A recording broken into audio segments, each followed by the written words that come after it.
बेटी उषा के साथ हुआ, लेकिन बहुत युद्ध हुआ। बाणासुर सोनकपुर नाम के शहर में रहता है, बड़े आनंद से जीवन चलता। भगवान का औरस पुत्र है भगवान शिव का। बाबा शिव की बड़ी उपासना की बाणासुर। भगवान ने उसको अपना बेटा माना। इतनी स्तुति, इतना भजन, इतना भक्ति परमात्मा के प्रति। भगवान आनंद से वास करते थे। इसकी 10,000 भुजाएं थी। एक बार बाबा के पास गया, कहा महाराज जी क्या करें, कहीं भी जाएं तो कोई युद्ध के लिए तैयार नहीं होता। परास्त करने की बात तो दूर है, कुछ 2-4 घंटे हमारे साथ युद्ध नहीं करता कोई। पर्वत पहाड़ों से कहा, समुद्रों से कहा, मैंने वरुण से कहा, मैंने सूर्य वरुण दिक्पाल आदि सब देवताओं से कहा, कोई भी समर्थवान नहीं हुआ। इसलिए बाबा आप भी आकर के हमारे साथ कुछ समय के लिए हमें प्रसन्न करने के लिए युद्ध करिए। बोले बाबा भगवान शिव ने कहा, दुष्ट दुराचारी, हमसे सभी प्रकार की विद्या लेकर के, बल लेकर के मेरे साथ युद्ध करना चाहता है, मैं तुझे श्राप देता हूँ। तत्काल कुछ समय में आपके यहाँ कोई ऐसा वीर आएगा जो समूल तुरा नष्ट कर देगा। ये ध्वजा लेके चला गया। एक भगवान शिव ने झंडा दिया, वो कहा 7 शिखरों पर इसको लगा दीजिए। जिस दिन ये झंडा झुक जाए तो समझ लीजिए कि हमसे कोई युद्ध करने वाला मानव प्रकट हो गया है। बाणासुर के नाम वह सुंदर नगरी, अनंत प्रकार की प्रभुता है इसके पास। इसकी बेटी का नाम उषा है। कन्या कमल लोचना, बड़ी सुंदर सुकुमार अंग वाली है। प्रतिदिन उसका तौल होता था। इतना सतीत्व भाव था उसके अंदर कि 2-4 पुष्प रखे जाते थे एक पल्ले पर उसको बिठाला जाता, तत्काल तौल हो जाता। एक दिन उसने अपने स्वप्न में महात्मा अनिरुद्ध जी का दर्शन किया और स्वप्न में उसने देखा कि वह अमुक पुरुष मेरे साथ गलवैया डाल करके नृत्य कर रहा है, मेरी साथ क्रीड़ा में रत है। ऐसा मन इनका कलुषित हुआ, बेचैन हुई स्वप्न टूटने पर और चित्रलेखा नाम की सखी के पास पहुंची। बाणासुर का जो मंत्री है उसकी बेटी का नाम चित्रलेखा। चित्रलेखा में इतना प्रताप था कि जिसका चित्र बना दे तो मंत्र के द्वारा उसी को आकर्षित करके ले आती थी। कहा बेटी चिंता मत कर, तू जो भी तेरे स्वप्न में पुरुष आया है मैं तत्काल उसको बलपूर्वक आकर्षित कर लूंगी। चित्र बनाना महारत प्रारंभ किया। सूर्य वरुण कुबेर दिक्पाल भगवान इंद्र, नारायण भगवान शंकर, बाबा ब्रह्मा जी सबका चित्र बनाया। मना करती गई।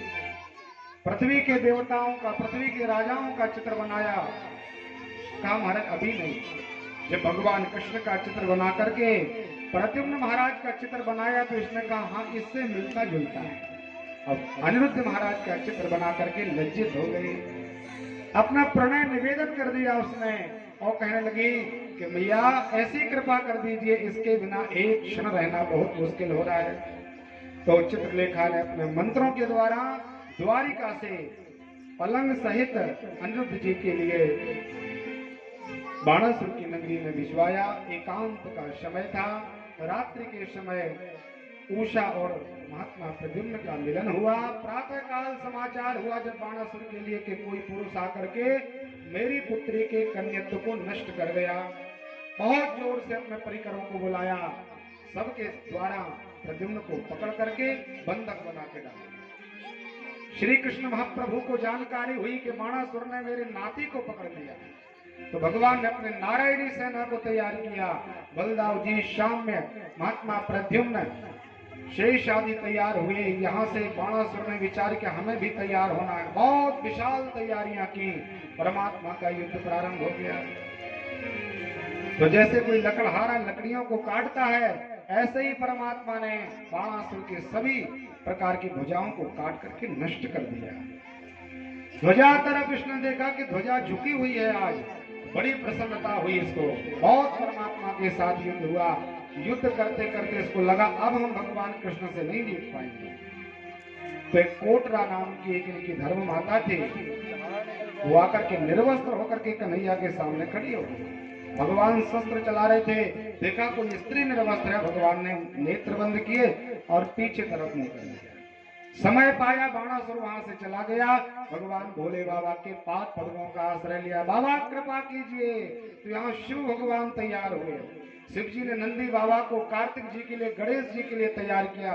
नंदी भृंगी और वीरभद्र आदि तैयार हुए।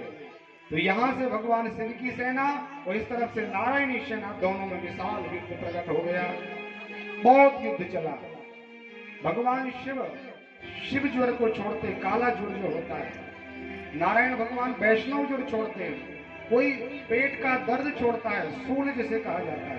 पहले ये रोग हुआ नहीं करते थे, लेकिन उस युद्ध में रोगों का जन्म हो गया। इस तरफ से कोई रोग चलाया जा रहा, इस तरफ से कोई दूसरा रोग चलाया जा रहा। करते करते विशाल युद्ध हुआ। तो भगवान श्री कृष्ण महाप्रभु ने कहा, बाबा जी अब आप थोड़ा सा विश्राम कर लीजिए, हमें अपना कौतुक करने दीजिए। शिव सेना को शांत किया। परमात्मा ने बाणासुर को खोज करके निकाला। उसने फिर भगवान के पाद पद्मों में प्रणाम किया। महाराज हमसे बहुत गलती हो गई, क्षमा कर दीजिए, हमें आप अभय दान प्रदान करें। तो जो एक बार परमात्मा की चरण शरण ग्रहण कर ले और भगवान से अभय दान मांग ले कि महाराज हमारी रक्षा कीजिए, तो भगवान इतने कृपालु तत्काल तथास्तु कह दिए। बाणासुर को भगवान ने मुक्त किया। उसकी बेटी के साथ महात्मा अनिरुद्ध जी का विवाह पूर्ण हुआ। भगवान जाने लगे तो लोगों ने कहा, महाराज हमें प्रकट कर दिया, हम कहाँ चले जाएं? इतने बहुत सारे रोगों का जन्म हो गया, आप लोगों का युद्ध पूर्ण हो गया, हम कहाँ अपना डेरा बनाए? तब परमात्मा ने कहा कि जो भजन ना करे, कथा का रसपान न करे, अनेक प्रकार के पापों में निमग्न हो, सांसारिक व्यर्थ की वार्तालाप और क्रियाकलापों में जो निमग्न हो, उसके घर में डेरा जमाइए। सभी प्रकार के रोगों को स्थान प्रदान किया। परमात्मा द्वारिका पधारे। एक बार गोविंद ने विचार किया कि चलो हमारे बेटों की सुंदर शिक्षा हो जाए, पढ़ाना लिखाना चाहिए इनको। माता शत्रु पिता वैरी एन बालो न पाठिता ते शोभते सभा मध्य हंस मध्य बको यथा। नितांत आवश्यक है कि आप शास्त्रीय शिक्षा अपने बेटे और बेटी के लिए प्रदान करें। परमात्मा ने अपने परिकरों को लिया और एक अनरण्य में पहुंचे, बगीचे में भगवान गए। यहाँ पर एक बहुत बड़ा कुआं था। उस कूप में भगवान ने दृष्टि डाली तो भगवान को याद आ गया। परमात्मा तो दूर बैठ गए, अपने परिकरों को, छोटे छोटे बच्चों को कहा कि यहाँ पर कूप घूमिए। सब यहाँ वहाँ आनंद लेने लगे। एक की दृष्टि पड़ी कुएं में पड़ा हुआ कृकलाश पर, एक बहुत बड़ा गिरगिट उस कुएं में डला हुआ था। उसको देख करके वह भगवान का परिकर आया, परमात्मा को प्रणाम किया, कहा महाराज इस कुएं में जो आज गिरगिट मैंने देखा, इतना बड़ा गिरगिट मैंने कभी नहीं देखा, बहुत बड़ा कृकलाश पड़ा हुआ है। परमात्मा ने कहा चलो देखते हैं। भगवान पहुंचे। गोविंद ने, किसी ने देख नहीं पाया, परमात्मा ने अपने दाहिने पैर के अंगूठे को स्पर्श कराया और स्पर्श कराते ही वह कृकलाश अपनी देह को छोड़ करके पीताम्बर धारण करके भगवान के सामने खड़ा हो गया।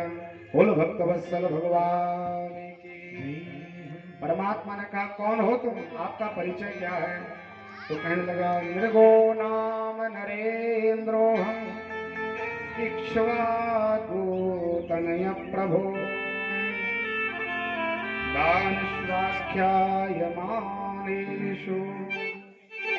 यदि ते कर्णमस्पृह। मृगो नाम नरेंद्रो हम, मैं राजाओं का भी बड़ा राजा, नाम मृग था, इक्ष्वाकु का बेटा हूं। महाराज दानव वाक्यायमाने से, यदि आपने दानियों का नाम सुना होगा तो निश्चित रूप से उस लिस्ट में मेरा नाम आपके कान में जरूर गया। भगवान ने कहा इतना बड़ा दान आपने क्या कर दिया? तो उसने कहा यावत्तो वर्षधारस्य यावत्तो दिवितारका यावत्रो शिखितार भूमि। विचार करिए महाराज, बहुत सावधानी से कथा रसपान करें। राजा मृग ने समझाया कि इस संसार में जो आकाश है, उस आकाश के तारा गणों को आप गिन सकते हो। अभी तो उनकी काउंटिंग नहीं हो सकती, फिर भी आप गिन सकते हैं। पृथ्वी में जितने रेता के कण हैं वो भी आप गिन सकते हो। वर्षा ऋतु में जब जल वृष्टि होती है तो उन बूंदों को भी आप काउंट कर सकते हो। लेकिन मैंने जो गायों का दान किया है उनकी महाराज कोई गणना नहीं। भगवान को बड़ा आश्चर्य हो गया कि देखिए गावो विश्वस्य मातराः, गाय विश्व की माता है, 33 कोटि देवता विद्यमान है। एक गाय का दान आप भाव से कर दें तो महाराज बैतरणी आदि नदी से आपको मुक्ति प्राप्त हो जाती है, वैकुंठवास प्राप्त होता है। भगवान की कृपा से। और आपने इतनी गायों का दान किया, फिर भी आप कृकलाष्ट की योनि में पड़े, गिरगिट बनना पड़ा, कारण क्या है? तब महात्मा नृग ने समझाया, प्रभु मुझे अपने दान का अभिमान हो।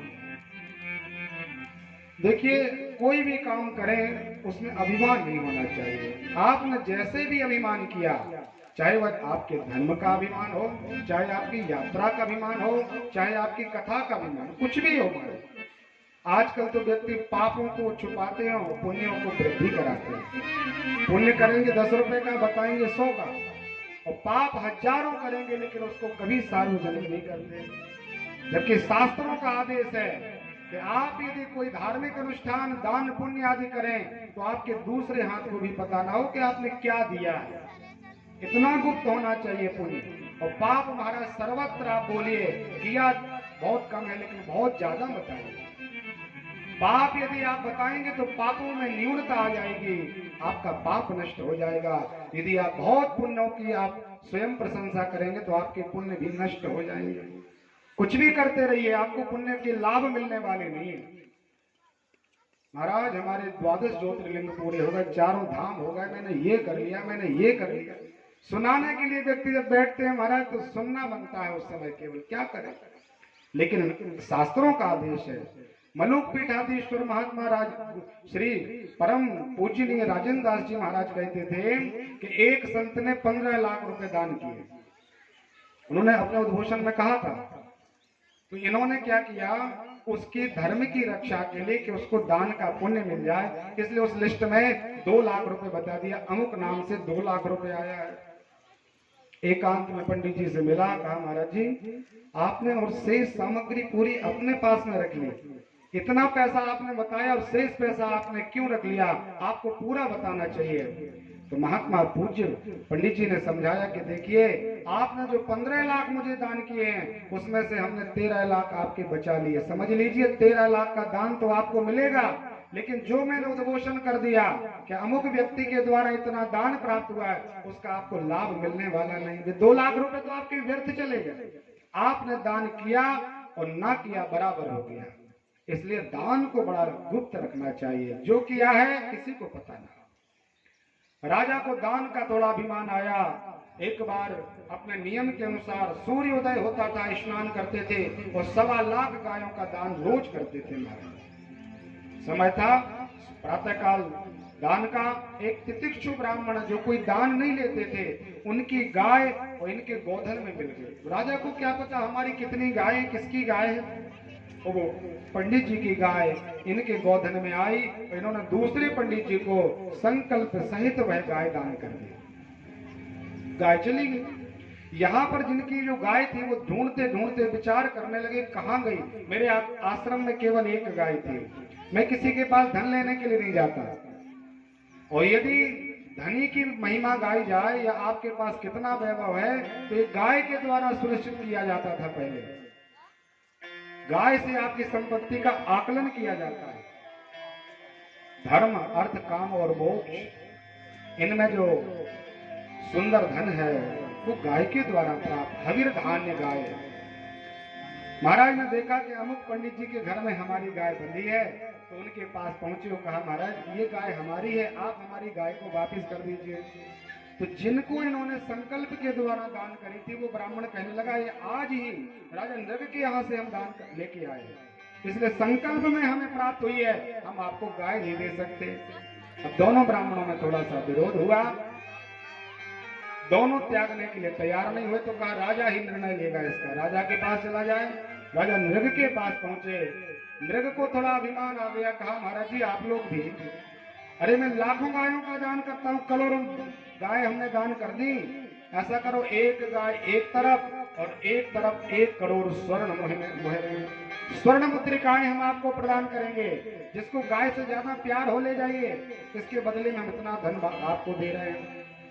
महात्मा श्री सुखदेव स्वामी ने परीक्षित को कहा, राजन यहाँ गलती केवल राजा नृग की इतनी हो गई कि गाय का इन्होंने मूल्य लगा दिया, जबकि गाय का क्या मूल्य हो सकता। गाय 33 करोड़ देवताओं को वास प्रदान करती है। पंडित जी दोनों एक ही गाय पर अड़े थे। जो ब्राह्मण दान नहीं लेता था वो कहने लगा महाराज 1 करोड़ स्वर्ण महीने तो ठीक है, आप संपूर्ण पृथ्वी का दान हमें कर दो, मुझे कोई काम का नहीं, मैं तो अपनी गाय लेके जाऊंगा, हमारी गाय दीजिए।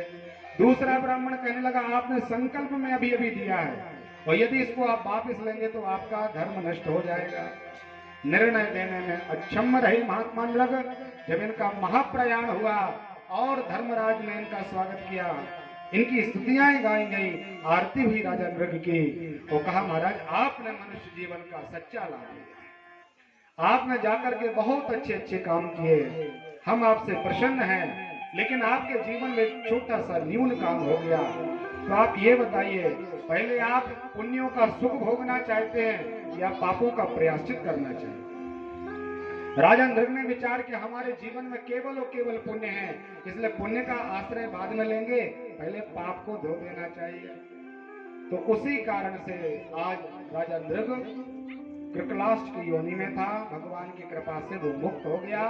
परमात्मा से कहने लगा महाराज हम उस विष को विष नहीं मानते, जिस विष को पी करके कोई प्राणांत हो जाए वो विष नहीं है। विष तो महाराज नाहम हाला हलम मन्ने विषम यश्य प्रतिक्रिया, वो हाला हलाहल नाम का विष विष नहीं है। ब्राह्मण का धन, ब्राह्मण का वैभव, ब्राह्मण की सामग्री का किसी भी प्रकार से मन वचन कर्म से आपने उपयोग कर लिया, इससे बड़ा विष संसार में कोई नहीं हो सकता।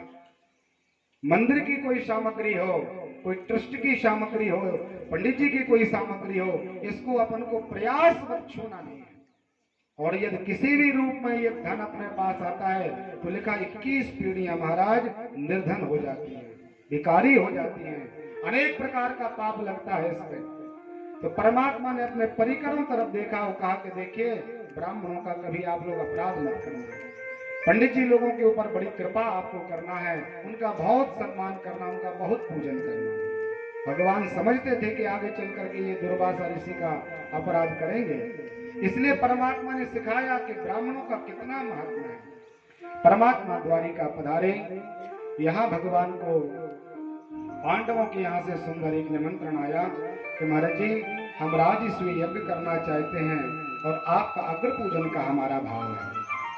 परमात्मा इंद्रप्रस्थ पहुंचे, बड़ा सुंदर वैभव, अनेक प्रकार की तैयारियां राजस्वी यज्ञ की थी। समस्त राजा राजकुमारों को पांडवों ने अधिगृहित कर दिया था, लेकिन जो जरासंध था उसको अभी भी जीत नहीं पाए थे। तो भगवान नारायण ने भीम और अर्जुन को साथ दिया, तीनों ने ब्राह्मणों का वेश बनाया तो पहुंचे भिक्षा राजन भिक्षा दीजिए। कल हमने कथा सुनी थी कि जरासंध पंडित जी लोगों पर कितना प्रसन्न हो गया था। जैसे ही ब्राह्मणों का स्वरूप देखा द्रवीभूत हो गया, कहा महाराज आशीर्वाद मांगो, क्या दक्षिणा चाहते हो? भगवान ने कहा ऐसा करो पहले आप वचन दे दो, क्या जो भी ब्राह्मण मांगेंगे सो हम आपको देंगे, वचन आपका पहले हम ले लें फिर हम दक्षिणा समय पर मांग लेंगे। ठीक है, आशीर्वाद दे दिया, वचन दे दिया कि महाराज हम आपकी दक्षिणा पूरी करेंगे। जैसे ही भगवान का वचन पूरा हुआ, परमात्मा ने भोजन आदि किया, जाने के लिए तैयार हुए तो परमात्मा ने कहा महाराज आप दक्षिणा दे दो। कहा मांगिए क्या चाहिए? परमात्मा ने कहा हम आपसे युद्ध करना चाहते हैं। परमात्मा के मुख से युद्ध का वचन श्रवण करके जरासंध तत्काल समझ गया कि कोई ब्राह्मण युद्ध की कांक्षा नहीं करता। आप ब्राह्मण नहीं हो, कौन हो? भगवान ने कहा हम 17-18 बार मिले हैं, आप हमें पहचाने नहीं। तत्काल जरासंध समझ गया ये तो काला कृष्ण है। अरे आज ब्राह्मण बन के आ गया, तू मेरे साथ क्या युद्ध करेगा? भगवान ने कहा जिसके साथ युद्ध करना हो सो आप स्वयं निर्णय ले लो। भीम का शरीर थोड़ा विशालकाय था, भीम के साथ युद्ध हुआ और गिरिप्रज नाम के राजा को परमात्मा ने भीम के द्वारा पूर्ण किया। उसके बेटे का नाम सहदेव था, परमात्मा ने उसको गद्दी प्रदान की। भगवान सुंदर राजस्वी यज्ञ के लिए पधारे। समस्त प्रकार के दुष्टों ने कहा कि देखिए ये पढ़ा लिखा नहीं, जंगल में और समुद्र की शरण में रहता है, कोई किसी प्रकार का वैभव नहीं, राजसीय सत्ता इसके हाथ में नहीं है। तो भीष्म पिता के रहते, बड़े बड़े देवताओं के रहते, और इस काले कृष्ण का आकर पूजन क्यों किया जाए? शिशुपाल खड़ा हो गया, दंत्र वक्र विदुरथ आदि खड़े हुए, महाराज भगवान को गालियां देना प्रारंभ किया।